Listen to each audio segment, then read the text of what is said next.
What's up, guys? Welcome back to World Hatstory. I am Lieutenant Nathaniel Flint of the Landship Scorpius, and today we're dealing with a hat very popular and very iconic, the likes the world had never seen.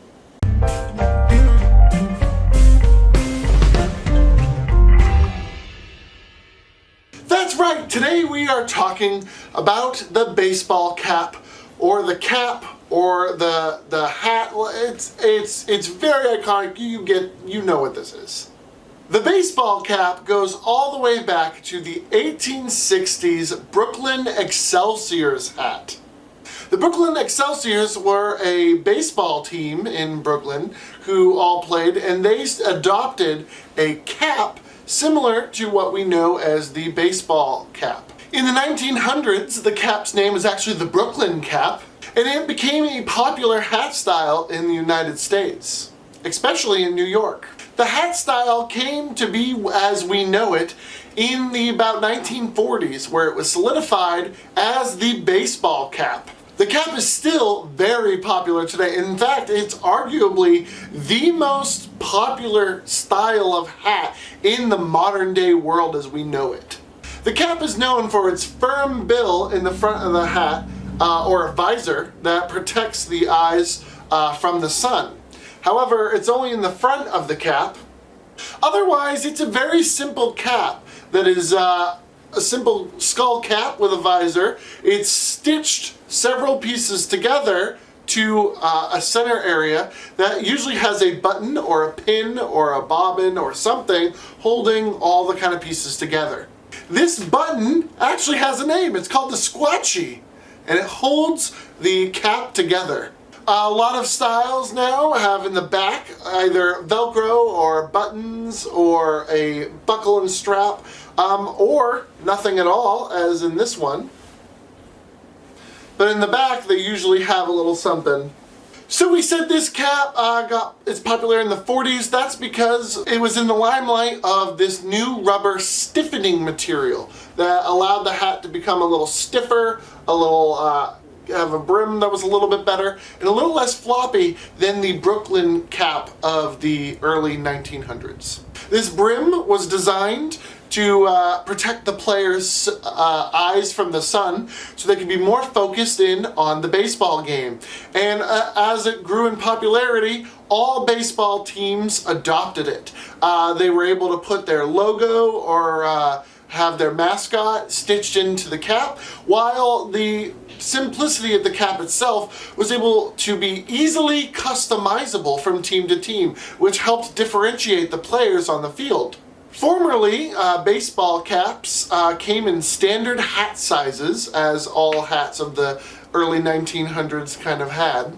However, in the 1970s, these hats adopted a one-size-fits-most standardization, where they kind of stretched in the back. Ugh, this one's a little tight, to fit more people, but also have a simpler creation and manufacturing side. The way that they achieved this was actually a little thing called the snapback, which we all recognize on many baseball caps nowadays. This allowed each hat to kind of be personalized based on who was wearing it, and get as small or as large as most of the standard hat sizes allow. There is a style of baseball cap called the Gimme Cap, or as you guys probably know it, the trucker cap. These are popularized with a more stiffer front end, but have a lot of mesh in the back. The mesh is designed for more ventilation in the cap, and to help people who will be wearing the cap more often. However, it's also cheaper to produce. It's usually out of a plasticky material. Generally, these kind of hats are considered cheaper, and that's kind of how it got popularized with truckers, as well as a company hat. These kind of hat styles are very popular as promotional items for companies, so that's where that kind of gimme cap comes from. They're cheap to produce, easy to put your logo or a recognizable brand, and you give them out, or you sell them extremely cheaply, and it's easy, recognizable, fun to wear, customizable, good for all sizes, and your brand's on a hat and it's everywhere. Starting in 2014, the MLB was actually allowed to start wearing a reinforced version of the baseball cap for the pitchers to better protect the pitchers from line drives, which could be potentially dangerous for the pitchers. In modern times, the baseball cap also appears in many military uniforms, most notably in the United States. In the Navy and the Coast Guard, the baseball cap is actually an important part of their utility uniform. The cap is easy to customize, so it can easily denote the command logo, the branch of military, as well as rank and insignia if needed. The color is also important in the uniform to help denote the function of the wearer, to help them better be identified. With that, baseball caps have become a staple in police uniforms worldwide. However, that being said, even though it's a new and modern addition to many policing uniforms, many police forces around the world are actually reverting back to the older or more iconic hat styles so that they can be better visually recognized as being a police officer. However, it's hard to deny that these caps are easily customizable and cheap to produce. They're also pretty popular in private security firms. Again, cheap to produce, one size fits most, and easy to customize, so they can be easily identifiable to the public or to others working in the same private policing companies.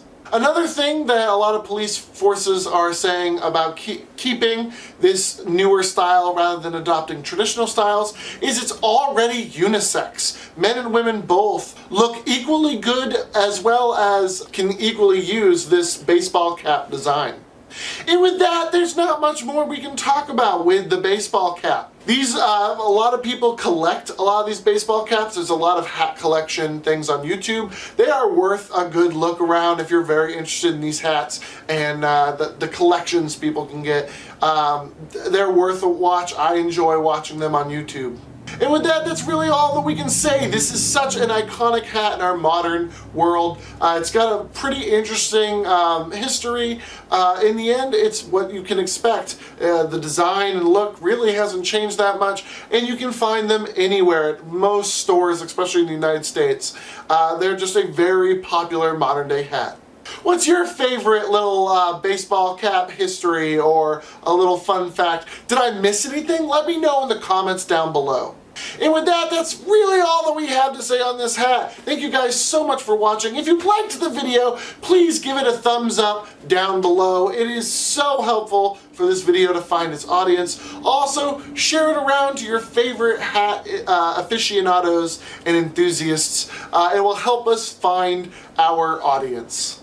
If you really like this kind of content on the channel, please subscribe to World Hatstory. We have a goal of 100 subscribers at the moment. This is the new channel and the new home of World Hatstory 101, where we will do a small introduction to the history of your favorite hats. Please check out the other World Hatstory 101 videos we have. We should have a few on this channel already, as well as check out the ones on our sister channel, Landship Scorpius, that does everything steampunk that you would hope for. And with that, thank you guys so much for watching. I can't wait to see you in the next video, and have a wonderful day.